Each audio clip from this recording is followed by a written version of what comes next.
Corazón abierto. La libertad de ser genuino.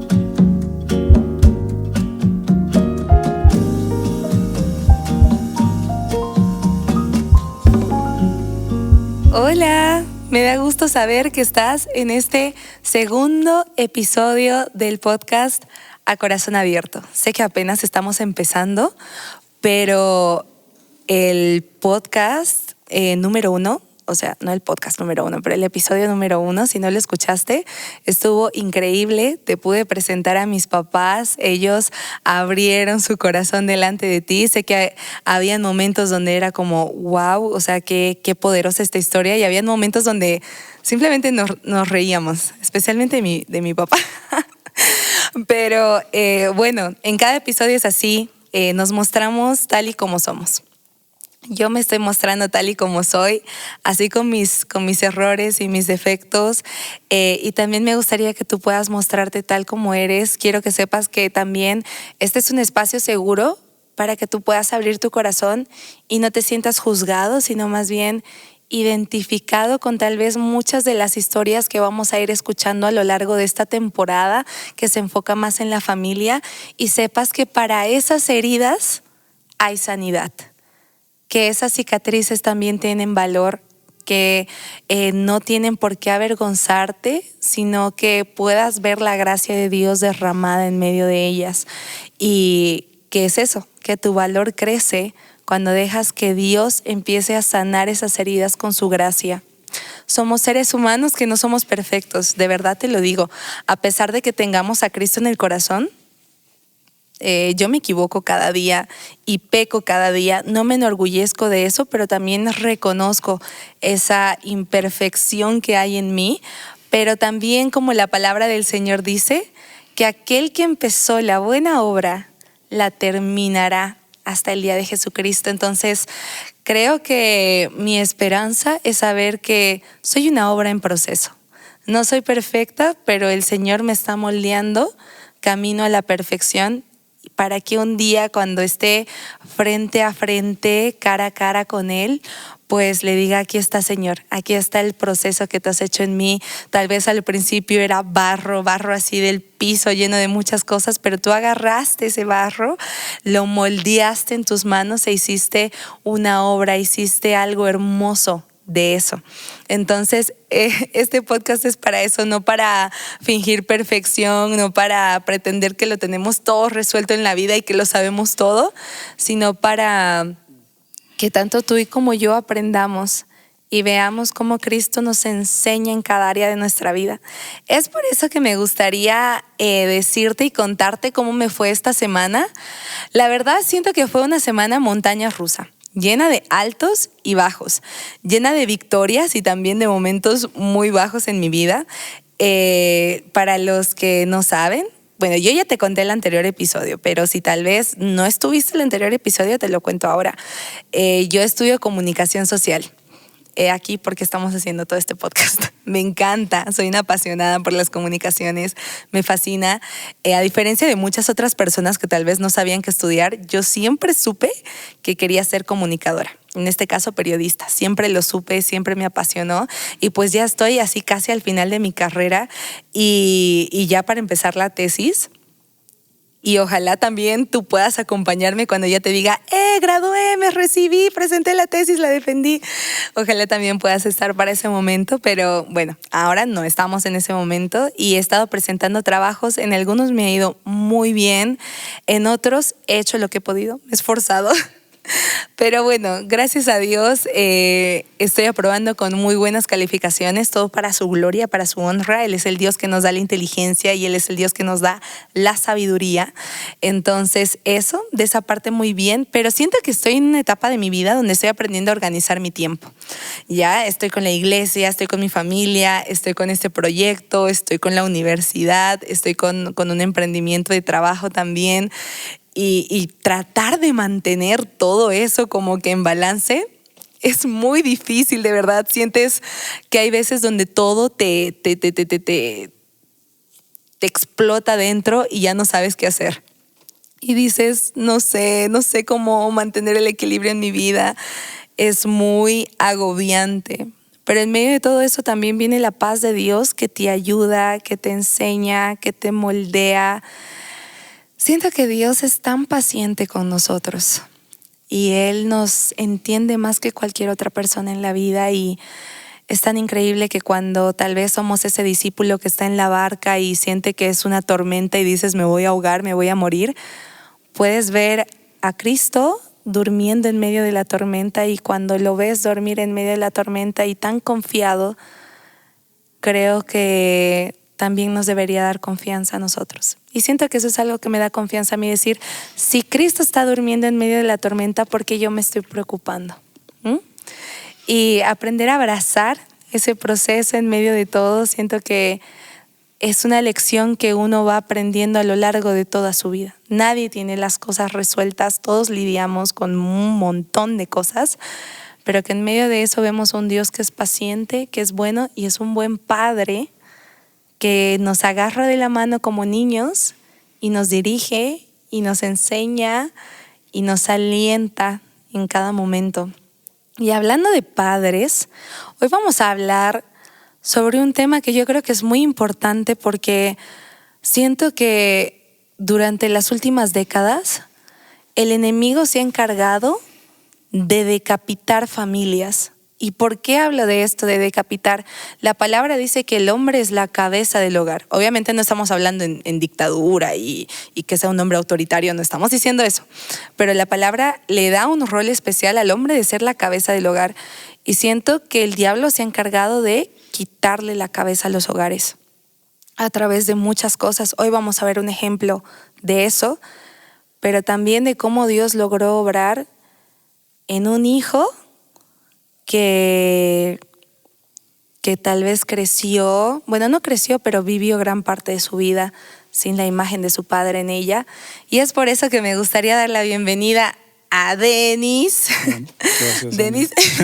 Denis es un amigo que creo que me conoce ya hace 16, 17 años atrás. Algo por ahí. Exacto. Yo lo conozco cuando él era adolescente, él me conoce cuando yo era súper niña, pequeñita, y jamás pensé que tantos años después nos íbamos a encontrar en esta situación. Sí, exacto. Y para mí es un privilegio, Denis, de verdad, porque siento que no he invitado a una persona ajena, sino a un amigo. A conversar conmigo, a que me abra su corazón. Y siento que esa es una característica de nuestra amistad, que podemos ser tal cual somos. Trabajamos en la misma oficina este tiempo y es como que yo a veces vengo y vengo llorando y le digo, Denis, Y lo propio. me ha pasado esto. Y lo propio. Ajá, es como que él viene y me dice, Ane, te tengo que contar. Pero no para chisme ya, Obvio. no piensen en otra cosa. Obvio. Sino que es eso. Como dice la palabra, a veces un amigo es más cercano que un hermano y está ahí para ti en tiempo de angustia y también para festejar tus victorias, para compartir tus alegrías. Exacto. Y siento que eso eres tú, Denis, para mí. Eres como un hermano mayor, eres un amigo, eres una persona a la que admiro y respeto mucho, y eres de las personas más vulnerables y reales que conozco. Sí, o sea, siento que, Denis, tú no pretendes ser alguien que no eres. Y eso respeto mucho de ti, y también por eso creo que estás igual en este podcast. Sí, gracias, Ana. Yo también me siento invitado por una amiga. Y es un privilegio porque es el segundo episodio de este podcast. Yo sé que va a ser de bendición para muchos. Sí, de hecho también considero que... y te lo dije antes, creo que la edad la que tienes no va muy parejo a la sabiduría que manejas, wow, ¿no? Y realmente ha sido de mucha bendición poder compartir una amistad contigo para en momentos de vulnerabilidad, poderte contar algo, canalizar alguna emoción. Ha sido realmente de bendición todo ese tiempo. O sea, siento que ahora solo le estamos poniendo micrófono a nuestras conversaciones que siempre tenemos a diario. De verdad. Sí, aunque pareces una persona de pocas palabras, siento que cuando entablas una conversación es como que la verdad te es que fluyen las palabras. La verdad es que sí, soy una persona muy introvertida, sobre todo cuando se trata de cámaras y demás, sí me quedo mudo. Pero yo creo que aún así el Señor tiene muchas cosas que decir el día de hoy. Sí, entonces arranquemos, Denis. Conozcamos un poco tu historia. Para eso quiero que nos cuentes un poco de tu contexto familiar. O sea, cómo era Denis, en qué hogar has nacido, qué tipo de hogar, cómo, si eres el menor, el mayor. Cuéntanos un poco sobre eso. Bueno, yo vengo de una familia bastante humilde, ¿no? Mi mamá es una mujer de campo. Ella es de provincia Inquisibe, de Colquiri. Ella creció en el campo. O sea, mi papá, por el contrario, sí es una persona que vivió en la ciudad. Él es de Oruro. Y bueno, yo sí nací en Oruro, ¿no? Soy el tercero. Tengo puras hermanas mujeres. No tengo es el menor de sí. 3 hermanas mujeres. En realidad tengo 2 hermanas mayores y una es menor que mí. Ah, ok. Sí. Okay. Pero lo peculiar es que sí soy el único varón. Muchos creen que soy el consentido de la casa y que mis 3 hermanas junto a mi mamá me servían todo el tiempo, pero nada más lejos de la realidad, porque yo sí sé cocinar, sí sé lavar, sí sé todo. Mi mamá siempre ha sido del pensamiento antimachista, ¿no? No, para nada. Y tampoco es feminista, ¿no? De hecho, mi mamá no creo que esté en esa ola, pero sí me enseñó un montón de cosas, ¿no? Que no... Como que hombre y mujer son iguales en la casa, o sea, aprenden lo mismo. Exactamente. Y yo considero que bueno, toda mi familia hemos pasado por la iglesia en algún momento, todos, incluyendo a mi papá. Sin embargo, ahora en la actualidad solamente 3 integrantes de 6 estamos aún en la iglesia. Sí, activamente, ¿no? Porque los demás sí de repente pueden llegar a simpatizar o visitar la iglesia. Claro. ¿Nos puedes contar un poquito el contexto que tienes con tu papá? O sea, la relación que tienes y has tenido con tu papá. Es súper larga la historia. Mi papá, desde que yo tengo uso de razón, recuerdos, no tengo muy presente cercanía, así por así decirlo. Es algo muy distante. Siempre. Hasta el momento que se fue a España, porque él actualmente está viviendo en España, en Barcelona. Claro. Pero hasta mis 12, 13 años que estuvo acá en Bolivia, realmente era como que no estaba.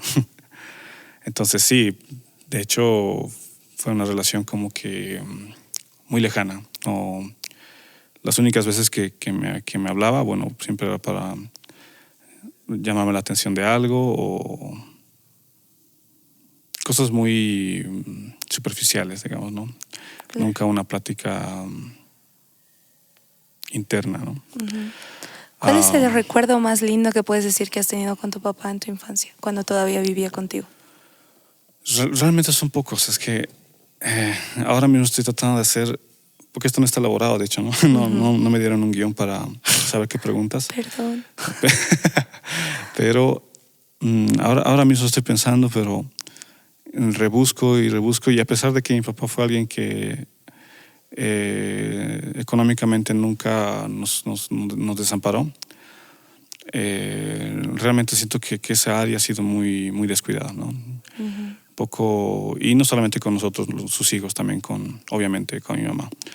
No estuvo para ella, todo trataba de los momentos que tenía libres, porque trabajaba mucho, eso lo reconozco, trabajaba bastante por nosotros, se sacrificaba. Pero los momentos que tenía libre no lo pasaba con nosotros, lo pasaba con amigos, qué sé yo, en cantinas. Otra persona fiestas, menos su familia.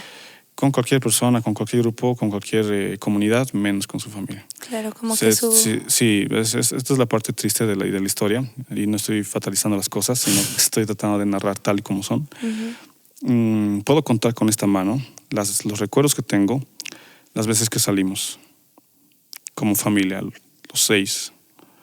Porque generalmente siempre salíamos con mi mamá a todo lado. Esa es la diferencia. Tengo muchos recuerdos con mi mamá, buenos recuerdos con mi mamá. De más, te puedo mencionar muchísimos, pero lastimosamente con mi papá no. Claro. Veo que la forma de, digamos, de tu papá demostrarte su amor era proveyéndote. Sí, de repente sí. Exacto. Esa era su manera de... Y era dándote muy responsable. Cosas materiales, exacto, diciendo Sí. no te falta nada, era su forma de mostrarte amor, pero tal vez no tenía consciente decir, no es solo dar cosas materiales, sino también hay una necesidad emocional grande, ¿no? ¿Y cómo reaccionaste tú cuando te enteraste o cuando tu papá te dijo que él se iba a ir a España? Eso es algo más duro todavía, porque yo recuerdo el día que justo pasó un avión. Estábamos en el aeropuerto y no se estaba yendo solo, se estaba yendo junto con un amigo que él tenía. Y las familias éramos como que teníamos una amistad. Okay. Y oye, fuimos la familia de ellos y nuestra familia a despachar. Y yo recuerdo que tenía 12 o 13 años. Y estábamos en el aeropuerto y estos amigos que yo tenía, hijos de la otra persona que estaba yendo junto a mi papá, también eran mis amigos y claro, jugábamos y todo. Yo los veía siempre muy, muy hombres, ¿no? Y todo. Pero lo que más me llamó la atención ese día es que al despedirnos de ambos, yo vi llorar al mayor de ellos, que es prácticamente de mi edad ahora. Yo lo vi llorar y estaba llorando porque su papá se estaba yendo. Y yo no podía entender por qué estaba llorando. Wow. Yo decía, ¿pero por qué está llorando? ¿Tú no sentías eso? Yo no sentía nada de eso. Es más, todo lo contrario, sentía alivio. ¿Por qué sentía alivio? Porque mi mamá era quien la pasaba re mal por todo lo que él hacía en casa. Le hacía renegar un montón. ¿Y tú, o sea, tenías como un cariño especial a tu mamá? Creo que todo lo que en ese momento no sentía por mi papá, lo sentía por mi mamá. Y porque ella ha sido padre y madre para mí en muchos sentidos. Pero era eso, no podía entender por qué estaban llorando sus hijos de la otra persona que se iba. No, sencillamente no tenía emociones apegadas a mi papá. Claro, de cierta manera, como tú dices, sentías alivio de que tu papá se iba a ir, digamos. Sí. Y claro, no se fue como en cuestión de abandonarlo, sino que consiguió un trabajo y para se mejorar fue un allá. poco la situación del hogar y todo. Claro. ¿No? ¿Y cuánto tiempo se quedó allá en España? Hasta el día de hoy. Hasta el día de hoy. Aún está allá. Pero sí, venía a visitarnos. La primera vez vino después de 5 años. O sea, volvió cuando yo ya había cambiado de niño a adolescente. ¿Tenías 12 años cuando se fue? Sí, 12 y volvió a mis 17, digamos. Wow, cuando ya eras joven. O sea, sí, o sea, ya es como que vuelves y ves a otra persona.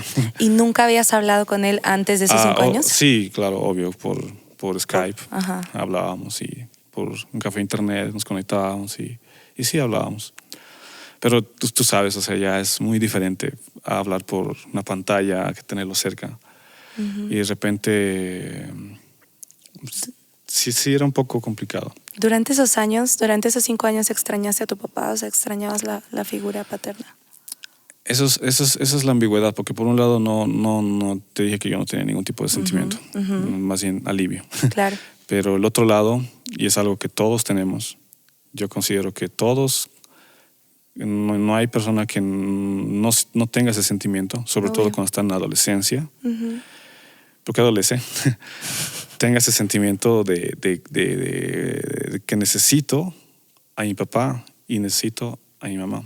Y yo tenía a mi mamá, no me faltaba mamá de sobra. Realmente mi mamá es una mujer muy, muy, muy, muy bondadosa, muy honorable. Ha sido muy entregada muy a entregada a nosotros, realmente.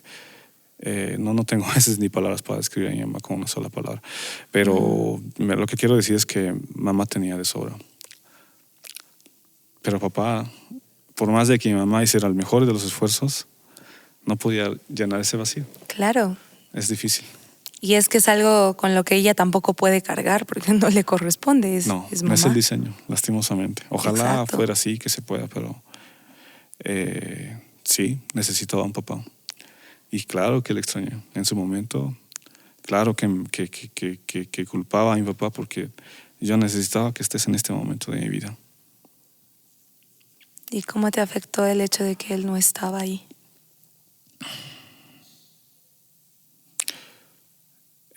Tú sabes, hay cosas muy puntuales que de repente mamá no las puede tratar con el hijo, un hijo varón. Claro. Hay cosas muy específicas que le corresponde a otro Un varón padre. hablar, sobre todo en el tema sexualidad, etc. Sí, todo. Eso ha caído sobre mí. ¿Y te sentías solo? Claro, claro que sí. Pese a que tenía, como te digo, es súper raro porque tienes una mamá tan impresionante como la que tengo y tú dirías, no necesitas más, pero yo sí sentía que necesitaba papá. ¿Y qué significado tenía para ti la figura paterna esos años? O sea, para ti que era un padre, al verlo haberse ido, tal vez ser distante contigo cuando estaba contigo. ¿Para ti qué era la figura paterna? Ahí es donde entramos en un lugar un poco más profundo, del cual considero que me ha costado muchísimos años salir de ahí. De tener una idea sobre papá. Y también todos sabemos que tenemos un Padre Celestial. Claro. Y cuando nos toca acercarnos a nuestro Padre Celestial, vamos con todo ese complejo, ese prejuicio de nuestro Padre terrenal. Y en mi caso, el concepto que yo tenía de Dios era similar al concepto que yo tenía de mi papá. ¿De qué manera? No, que solamente Dios me va a hablar cuando tenga que reñirme de algo que he hecho mal. Oh. Por ejemplo, sí. Tenía un concepto muy distorsionado de lo que es un padre. Muy distorsionado. Yo creía que Dios, y te hablo que eso lo creí por muchos años, no fue un año o dos, fueron muchos años, que creía que Dios solamente tenía ira contra mí, ¿no? Siempre estaba enojado conmigo, que no quería acercarse, que no le interesaban mis problemas, básicamente. Solamente está como un juez inseguro viendo quién se equivoca, quién está violando sus normas para... Claro. Ese era el concepto que yo tenía de Dios como padre. Claro, porque ese era el concepto que tú tenías de un padre. Correcto. Wow.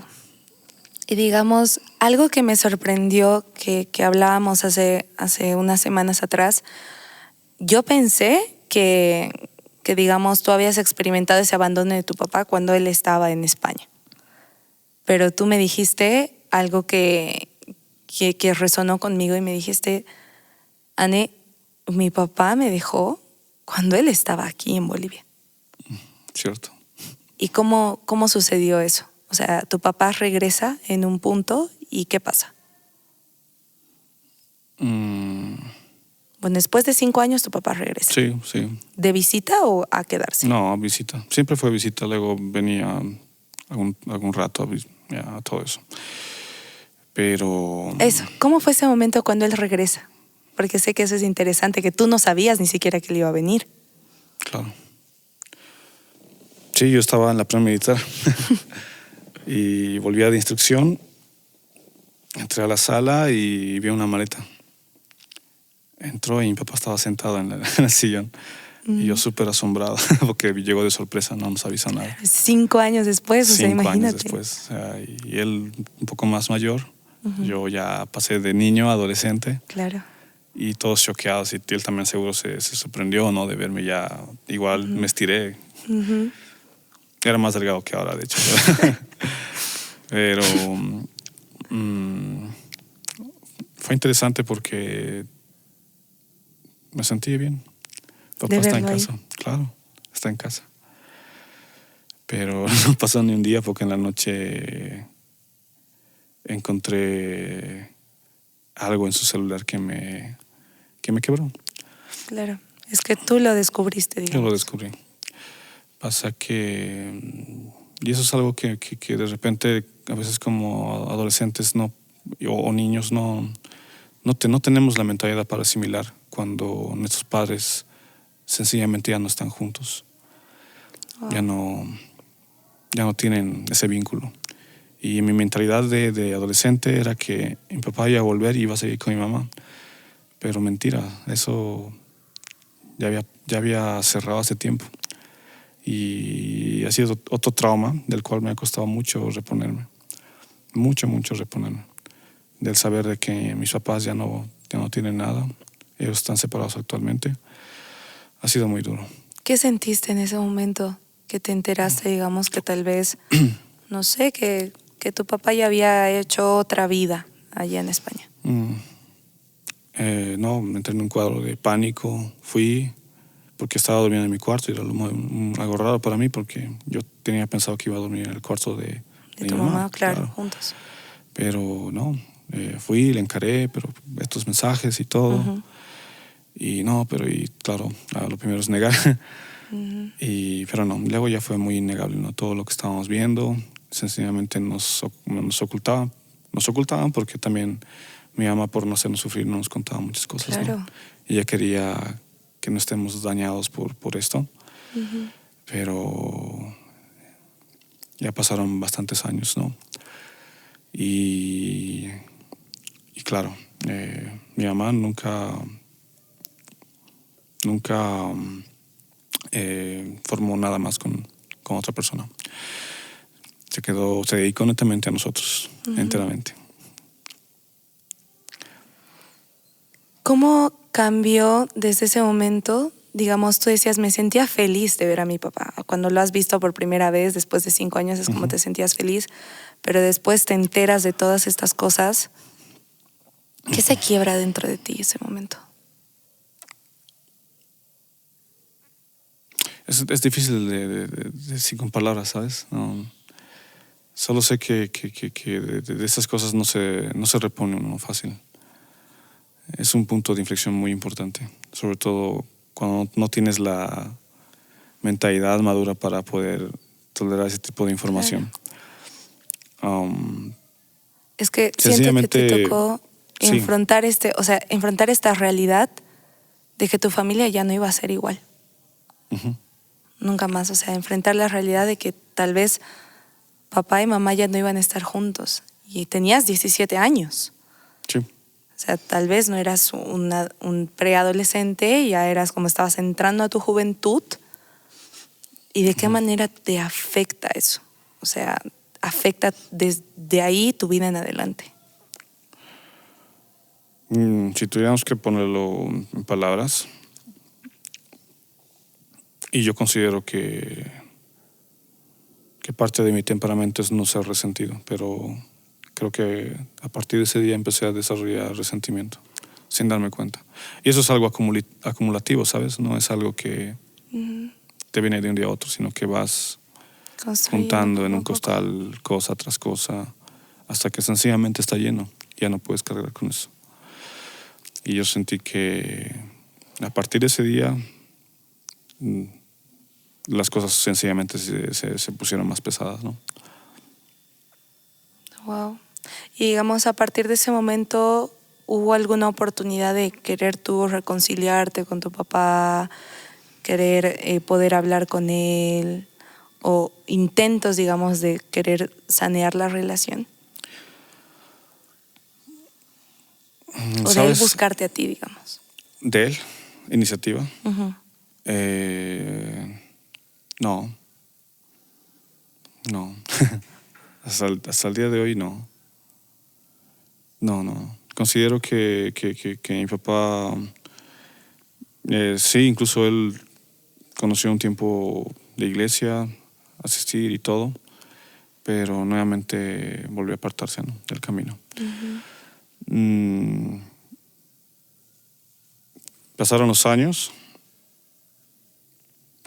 y aproximadamente a mis 19, sí, 19 años por ahí. Yo ya estaba asistiendo al movimiento para aquellas épocas. Ok. Y recuerdo bien esa noche porque creo yo que Dios me habló. ¿Qué pasó esa noche? Era una vigilia en Villamosco. Ujú. Y hasta el momento yo nunca había... Sí asistí a la iglesia. Desde mis 7 años asisto Ujú. y todo, pero nada más que eso, ¿no? Asistir y escuchar verdades. Y sí, creía todo aquello, pero jamás tenía como que un encuentro con Dios, por así decirlo, ¿no? Como que un encuentro genuino. Pero aquella noche fue especial porque realmente yo me daba cuenta de que necesito un padre. O sea, realmente yo necesito un padre. O sea, realmente yo, y esa era mi oración cuando estaba orando y me quebrantaba porque decía yo, Señor, yo necesito un padre Wow. y no lo tengo aquí. Está lejos. Necesito un padre. Y ese era desesperado el clamor.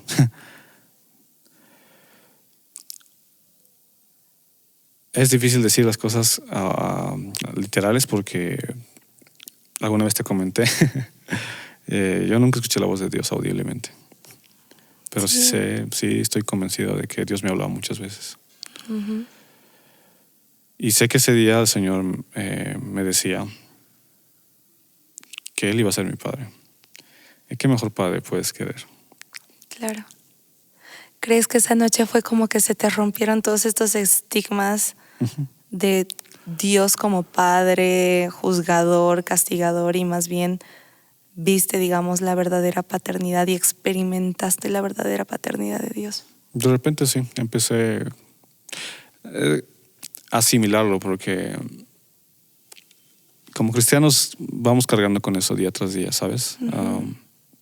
Nada nos libra de que mañana yo vuelva a pensar similar. Claro. Y por cosas que me pasan, llego a creer verdades a medias, ¿no? Donde, claro, por un lado tenemos a un Dios que sí castiga, que sí busca justicia. Pero y que lo hace con amor. que lo hace con amor. Exacto. Exacto. Es diferente. Exacto. Pero sí, pienso que a partir de ese día y de esa temporada, comencé a ver las cosas de diferente manera, ¿no? ¿Sientes Ya que entraron ese cosas. fue el punto de partida de Dios empezar a sanar esa parte en tu corazón? Sí, prácticamente sí. Pero fueron muchos años, te diré. No es como que semanas. Y ahí es donde de repente ingresa el tema de perdón.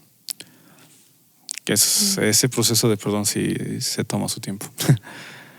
A No lo es algo que largo entregas. de los años, como tú dices, no ha sido poco tiempo, o sea, es como, y es un proceso que tal vez sigues viviendo. Pero, ¿cómo haces para lidiar con esta situación? ¿Qué te ha ayudado a poder manejar esta situación e incluso tal vez que te ha acercado más a Dios? Porque eso es lo que yo veo, o sea, en ti, que puedo decir que te conozco más a fondo, no veo una persona resentida o no sé, cuando hay un problema es como que tú nunca, te aplico la ley del hielo y te elimino de mi vida. O sea, no, siento que eres muy maduro de esa parte, digamos, es decir, tratemos de solucionar, de hablar, de arreglar y siento que es algo que Dios ha ido moldeando en tu vida, incluso a través de esta situación. Entonces, ya volviendo a la pregunta, ¿de qué manera tú sobrellevas esta situación en tu largo vivir o a lo largo de los años? Bueno, para empezar, aprendí a no juzgar. Wow. Ni a mis padres ni a nadie. Ujú. Y tú sabes que juzgar para nosotros es como respirar. Es fácil. Es parte de nuestra naturaleza. Ajá. Peleo con el hecho de juzgar. Peleo todos los días. Ujú. Y me costó más con mi papá porque siempre he estado como que, pero él tiene que hacer esto y tiene que hacer aquello y tiene que hacer esto y tiene que cumplir aquello. Es su deber. Yo no he pedido nacer. Yo no pedí eso. Claro. Pero es mentira. Aún los propósitos de Dios están metidos en todo eso. Y no me corresponde a mí hacer de juez, de decir, él merece esto porque hizo aquello y todo. Número uno es eso, no, yo no soy juez Claro. de nada. Y no me corresponde dictar sentencia a mi papá. Porque al final de cuentas también es una persona que tal vez ha sido herida en el pasado Sí, y que de la misma manera que nosotros también necesita del amor de Dios compasión, y compasión. como todos. Exacto. Sí. Lo segundo es otorgar perdón, ¿sabes? Lo cual es en el proceso en el que estoy, tú lo sabes, hemos estado hablando de aquello. Y dar perdón es como que te perdono. Listo, todo solucionado. Entonces un perdón muy secular sería ese, Ujú. o muy de palabras para afuera, pero Claro. el perdón genuino, el auténtico, el que manda a Dios, va mucho más allá de eso. Es que, ¿sabes qué, Denise? A veces siento que pensamos que una vez que Dios llega a tu vida, todo es como color de rosa, ¿no? Sí. Es como decir, pero ¿cómo no puedes perdonar a tu papá si eres cristiano? ¿Entiendes? Sí. Ese tipo de pensamiento de decir, gloria a Dios, que sé que hay excepciones de personas que Dios llega a su vida y es un cambio como 360 o exacto, 180. que lograron perdonar a todos, así que pasa, puedo decir que Sí. pasa, pero siento que en la mayoría de los casos Dios no es invasivo, Para es como nada. que te dice ya perdona ahora, no, sino es como que te va llevando poco a poco. Algo que me contaba mi mamá, ella me decía, por ejemplo, para hacer una cesárea tienen que cortar 7 capas de la piel. Wow. Entonces, para sanar esa herida, tiene que ir sanando capa por capa por capa. Y siento que a veces en estas heridas que son tan profundas que, como tú decías, siento que no entiendo la magnitud del daño hasta ahorita. Wow. Pero que es como Dios sanando capa por capa. Y hay capas que tardan más que otras. Hay cosas que tardan más que otras cosas, pero ¿cómo puedes decir que Dios ha obrado tu vida en este proceso del perdón hacia tu papá? Sí, has tocado un tema muy importante. No estamos, vale la pena recalcar que no estamos en este podcast para darte soluciones rápidas de cómo nosotros somos súper cristianos y No. tenemos la llave de todo. La verdad es que no estamos en un peldaño de superioridad para decirte qué cosas tienes que hacer y qué cosas no. Solamente estamos abriendo nuestros corazones. Exacto. Y si te sirve alguna cosa, gloria a Dios. Exacto. Estoy en ese proceso. Pero de lo que estaba, yo considero que hemos avanzado. No nos hemos estancado en llorar y decir, mi vida va a ser un desastre porque mi papá ha hecho esto o mi mamá hizo esto, aquello. Sino que como cual peregrino, ¿no? Estamos caminando este camino que nos ha tocado por distintas circunstancias y lo queremos afrontar siempre de la mano de Dios, ¿no? Mi proceso en el tema de perdón ha sido muy complicado y sigue siendo complicado. Hay ciertas cosas que siempre uno recuerda, ¿no? De alguna manera, yo puedo decir que perdonar no siempre es olvidar y tal, porque hay cosas que no se pueden olvidar. Son parte de ti. No siempre. A veces sí. Pero de repente el trato que Dios tenía conmigo en esta área ha sido hablarme a través de un pasaje de la Biblia que está en Mateo, que cuando Jesús les dice, si ustedes perdonan, Dios los perdonará. Pero si tú no perdonas a tu prójimo, Dios tampoco te perdonará. Claro. Y eso es lo peligroso. Lo realmente peligroso de todo esto es que si tú no sabes otorgar perdón, tampoco perdón retornará a ti. Claro. Y ¿sabes qué es lo interesante? Ahora me haces pensar que no es perdonar si lo merece. ¿Entiendes? O sea, la Biblia no dice perdónalo si lo merece, si muestra arrepentimiento, si muestra cambio de actitud. No. Dice, perdónalo. O sea, perdónalo, por más que no cambie. Como tú decías hace unos minutos, iniciativa de mi papá querer arreglar las cosas conmigo, nunca. O sea, ni hasta el día de hoy, nunca. Pero, de todas maneras, lo perdono cada día un poco más. Cada día un poco más. Un día a la vez. Exacto, un día a la vez. Un día a la vez. No estamos lejos, de hecho. Estamos, considero yo, muy cerca porque ya las cosas están más sanadas. Ya prácticamente soy un joven adulto. Tengo 2 años. Quiero bastante a mi papá. Sí, lo quiero bastante. No creo que...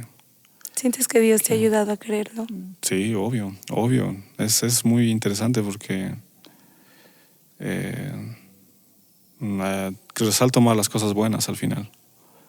Yo sé que hay varias cosas malas, yo lo sé. Y en todos, tanto como hijos como padres, siempre hay Sí, cosas malas. pero el Señor nos ayuda a ver las cosas positivas y buenas de todo eso, ¿no?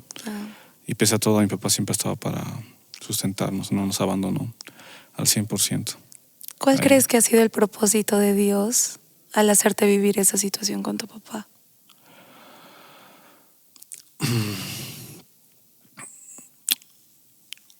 Yo creo que realmente el Señor quería lograr dependencia absoluta de Él. Wow. Y a través de mi papá y de muchas personas que han sido cercanas para mí, me ha hecho entender de que Dios siempre estará allá. Siempre. Okay. Él es el buen padre. Buen padre, consejero, admirable. Un montón de Nuestro títulos. Padre eterno, príncipe de paz. Sí. Wow, Denis, hemos llegado a ese punto de la conversación donde lanzamos la pregunta incómoda, no invasiva, pero incómoda. Pero creo que esta, la verdad, no va a ser muy incómoda, pero más que todo retrospectiva.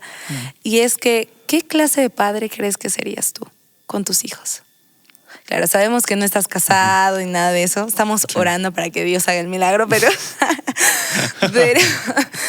pero ¿qué clase de padre te ves siendo tú con tus hijos después de todo lo que has atravesado? Eso es algo con lo que siempre pienso, de hace mucho tiempo. Y a veces caemos en el error, ¿no? Siendo hijos, ese es un error garrafal que cometemos. Yo cuando sea padre no voy a ser como mi papá y no voy a hacer aquello. Y yo conozco bastantes personas que llegaron por ser así, por juzgar y por tomarlo a la ligera, terminan siendo iguales o peores. No quiero idealizarme como padre, de hecho, pero realmente me gustaría realmente ser un padre que se interesa en la vida de sus hijos, que le importe lo que están haciendo. Trato de practicarlo ahora con mis sobrinos, porque veo que les gusta a mis sobrinas la música. Entonces ahí estoy viendo un canal donde puedo yo hacer que les importe, o bueno, que me importe algo que están haciendo ellos. Pero no, como te digo, eso es una de las cosas, que realmente me importe lo que están haciendo. Interesarte en ellos. Interesarme en lo que hacen, claro, por más pequeño que sea. No solo decirte proveo lo que necesitas materialmente, sino también puedes contar conmigo. Que genuinamente me importe su vida, lo que sea que estén haciendo, me importe. No quiero que sea como que forzado y me toca hacer papá y tengo que estar así o así. Porque a veces sí, o sea, hay que ser sinceros, como tío tengo que entrenar. Tengo que esforzarme. Tengo que ser atento y sacarles y practicar aquí, digamos, pero realmente esa es mi oración, ¿no? Quiero de padre que genuinamente me importe ellos y como mi mamá me dio el ejemplo, porque como te dije desde el inicio, me puedo dar muchos ejemplos de mi mamá. Como mi mamá me dio este ejemplo de que a partir de que tuvo a Natalie, que es la mayor, no vivía para nada más que para ella. Cuando nació Fabi, no vivía nada más que para Natalie y para Fabi. Cuando nací yo, no vivía para nadie más que para Natalie, Fabi, yo. Y Katia, cuando nació Katia, no nacía para nadie más que para los 4. Se entregó enteramente, en todo sentido. Y eso es ser padre, en realidad. Wow. Wow, Denise. No me quiero desviar de la conversación ni nada, pero siento que un punto que tú una vez tocaste fue el hecho de decir, cuando mi papá se fue, al que le tocó ser la figura masculina en la casa fue a mí. El de estar ahí para tu mamá, como que esa figura de hombre que toda familia necesita, la tomaste tú, y tal vez era un papel que no te correspondía. Para nada, para nada. ¿Cómo te hacía sentir esa responsabilidad, el haber llevado toda la responsabilidad como de padre, pongámoslo así, sobre ti, siendo adolescente, o sea, viviendo esa etapa difícil de tu vida? Solamente la gracia de Dios ha ido, que como decías, no me correspondía, ni tampoco era el momento para mí. Claro. O sea, los problemas que mis hermanas traían, junto a un proceso que todas las mujeres pasan, y mi mamá le pasaba, y todo aquello, digamos, que lo canalizaban en mí. Era muy pesado. O sea, realmente, y yo estaba en un punto donde yo renegaba y decía, pero yo no traigo ni un problema aquí a esta casa. Yo soy tranquilo, yo ni siquiera, por último, nada, ningún tipo de problemas. Estas mujeres. Sí. Y de hecho, considero que igual me equivoqué en un montón de cosas. Pero sientes que eso te ayudó a crecer. Obvio. Obvio me ayudó a crecer, a mantener la calma, digamos, en ciertos momentos, cuando todo está como que súper tenso. Y por otro lado, sencillamente no vamos a entender a las mujeres en su totalidad. Pero Lo dice un hombre. sí, que se crió entre mujeres. Sí, es cierto. Pero que realmente en todo eso, mirando atrás, en retrospectiva, el Señor estaba ahí dándome en todo. Ahora que, como tú dices, ya tienes 32 años, que han pasado como 20 años desde esa situación, Sí. más o menos. Si pudieras volver en el tiempo, ¿qué le dirías a ese Denise de 12 o de 17 años que está como que, claro, está viviendo una etapa difícil, porque sabemos que la adolescencia no es fácil, uno vive muchos cambios donde no te entiendes ni a ti mismo, la verdad, pero y te pasan estas cosas? Con todo lo que has aprendido ahora y todo lo que Dios ha formado en ti, si pudieras volver en el tiempo, ¿qué le dirías a ese Denise adolescente sobre su papá? ¿O qué consejo le darías? Sobre papá. ¿Sí? O sobre... ¿Qué le dirías? Bueno, sobre papá no puedo dar un consejo porque no lo sé. Claro. Pero sí podría volver. De repente, que la aproveche más. Voy a sacarle un poco más de provecho. O sea, esa temporada, porque Claro. teníamos oportunidades de crecer, ¿no? Como varón. Y a veces sí que esquivaba cosas, porque no estaba listo. No era mi momento. Era muy complicado. Sencillamente saltaba, procrastinaba, etc. Pero si podía volver, sí. Diría, peleala más, o sea, lucha más fuerte. Si estás dando 100%, da 150%. Porque va a valer la pena. Y adelante, tus hermanas te lo van a agradecer, tu mamá te lo va a agradecer. No, y estoy segura que tu futura familia también te lo va a agradecer. Sí. Alguna vez escuché que la familia en la que estás ahora siempre es una práctica o lo que tú vas a hacer en tu familia segunda, ¿no? Cuando tú formes tu familia. Entonces, como eres en tu casa, tal cual. ¿Y ahora qué consejo le podrías dar a aquella persona que tal vez ha vivido algo similar, pero se siente incapaz de ofrecerle perdón a su padre o a su madre, o a aquella persona del vínculo familiar que le ha hecho daño en algún punto de su vida? realmente es algo, yo lo puedo decir en carne propia, es algo muy... Son fibras muy, muy, muy delicadas que tocamos, ¿no? Cuando hablamos de eso. Y lo malo de esto es que sí, conozco un montón de casos. Y en nuestro contexto en local, yo estoy seguro que hay muchos casos como el mío, lastimosamente. Y si tienes, digamos, ya tienes una edad donde ya puedes asimilar ciertas cosas, qué sé yo, 14, 15, 16, 17, pero realmente te inunda el resentimiento, la falta de perdón hacia tu papá, hacia tu mamá, quien sea que te esté generando ese tipo de dolor. No lo incrementes más. No te quedes ahí. Suéltalo. ¿Es difícil? Sí, es difícil. Pero todo comienza con actos de fe, ¿no? Soltar el control en realidad.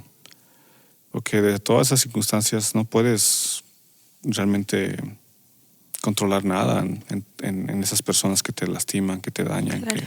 que te generan dolor. Tú no puedes hacer nada. Tienes poder sobre ti. Pero tienes poder sobre ti. Y eso es bíblico. Tienes poder sobre tu mente. No. Dominio propio. Exacto. Y apega al lado de la razón, ¿no? Más allá de sentir, porque de sentimientos, mira, yo no siento muchas veces hacer ciertas cosas, ¿no? Obvio, no. Si me voy por mis sentimientos, yo me tiendo a llorar y ya. O sea, y lamentarme por lo que me está pasando. Sí. Y sí, está bien, es parte de nosotros. Por un momento está bien. Pero no te quedes ahí tirado. Es el momento de ya apegar a tu lado de razonamiento y decir, no puedo controlar lo que está sucediendo a mi alrededor, las personas que me están dañando, ya sea papá. Si es papá, es mucho más duro, yo sé, porque uno espera de su papá todo. Cuando eres niño, el héroe de tu casa es el papá. Sí. Sea lo que sea, yo me di cuenta de eso con mis sobrinas incluso, con mis sobrinos. El héroe de la casa, cuando eres niño, es tu papá. Y cuando tu héroe te defrauda de tal manera, es difícil reponerse, pero todo comienza con eso. Un primer paso. Y de ahí ya verás que Dios te va a ayudar. Paz día tras día. Como te dije al inicio, yo no te puedo decir que yo estoy al 100, como que ya lo logré, ya tengo la fórmula, aquí tienes. No, de hecho, pero ya hemos avanzado. Algo ya hemos avanzado. Y vamos a seguir avanzando hasta el día en que estamos orando por papá. Claro. Que un día realmente él vuelva a casa, podamos, todas esas cosas que han sucedido, dejarlas atrás, abrazarnos, el perdón se consuma ahí, todo queda en el pasado, ya no hay nada más que recordar, que estar contando ni nada, sino que ya todo esto está cerrado. Llegará ese día, yo lo sé. Y así como yo tengo esa esperanza, la misma fe te quiero instalar. que te pongas esa fe en Dios, primeramente. Y lo segundo, que actúes, obres. En fe. En fe. Wow. Wow. Como tú decías, siento que a veces hay cosas tan fuertes que uno no puede poner en palabras, pero confiar en Dios, en su paternidad. Creo que cuando uno abre el corazón a Dios, a esos lugares tan oscuros de nuestro corazón, salen cosas bellas. Sí. Cuando dejamos entrar a Dios ahí, cuando dejamos que Él toque lo que no queremos que toque, que abra esas puertas que tal vez tenemos con 10 candados, de decir, nadie va a abrir esto. Y Dios aparece con sus 10 llaves y decir, quiero abrir. Y uno a veces no quiere, pero creo que tú eres el vivo ejemplo, el testimonio de dejarle a Dios entrar ahí. Que aunque tú lo dices, no estoy aquí para decir lo tengo todo resuelto y ya he perdonado al 100%, no. Tú me decías una vez, Anne, no soy Dios para perdonar de esa manera. Y es cierto, no lo somos. Pero poco a poco Dios nos ayuda un poquito más y un poquito más y un poquito más. Y a ver, ya para culminar con este episodio, siempre terminamos con qué es con lo que nos quedamos de esta conversación, qué es con lo que yo me quedo. Es con eso que tú dijiste de decir no juzgar. Juzgar. No me voy a poner en la silla de juez porque no me corresponde. Así es. Porque ¿quién soy yo para juzgar a mi papá, para juzgar a esa persona? No sé los eventos de vida que le han llevado a actuar de esa manera, a pensar de esa manera, no lo sé. Pero el Señor a mí me dio el papel de amar. Y es tan curioso porque la palabra no dice amen a los que les aman. No dice traten bien a los que les tratan bien, perdonen a los que les perdonan. No dice, incluso dice amen a sus enemigos. Si alguien les da una bofetada, muestren la otra mejilla. Difícil, ¿no? Re difícil. Súper difícil. Pero decir, no soy juez. Y siento que eso es quitarte un peso de encima. Uh-huh. Agobiante. Y a ver, Denis, ¿qué es con lo que tú te quedas de esta conversación? Yo me quedo con la parte que hablábamos de que Dios no es un padre malo. Es un padre bueno. Que siempre, en quien siempre predomina la compasión, la misericordia. Y toda idea distorsionada que ha venido a tu mente por cualquier circunstancia, así como un día de mí se me ha roto por completo esa imagen de padre, también se te va a romper a ti. Wow. Donde sea que estés. Y gracias a ti por quedarte hasta el final de esta conversación. Te pregunto, ¿con qué te quedas tú de esta conversación? Hoy hemos conocido un poco de la historia de Denis, de cómo Dios le ha ayudado a sanar y a lidiar con tal vez un padre que no estuvo presente en su vida, pero como también Dios se le reveló como el buen padre. Y es el mismo Dios que quiero que se te revele a ti. Si tal vez tienes esa imagen distorsionada, que sepas que Dios no es un Dios castigador que está buscando ver tus defectos y castigarte o consumirte con fuego, no sé, pero es el Dios que te está esperando con brazos abiertos diciéndote, hija, hijo, te estoy esperando. Corre a mis brazos hoy. Y ese es el mensaje que creo que Dios te está dejando a ti y a mí y a Denis también en este episodio. Te espero para nuestra próxima conversación, el episodio número 3. Espero que también puedas estar ahí y compartir junto a mí y junto a la persona que nos va a acompañar en ese episodio. Dios te bendiga y que tengas un lindo resto de semana. A corazón abierto. La libertad de ser genuino.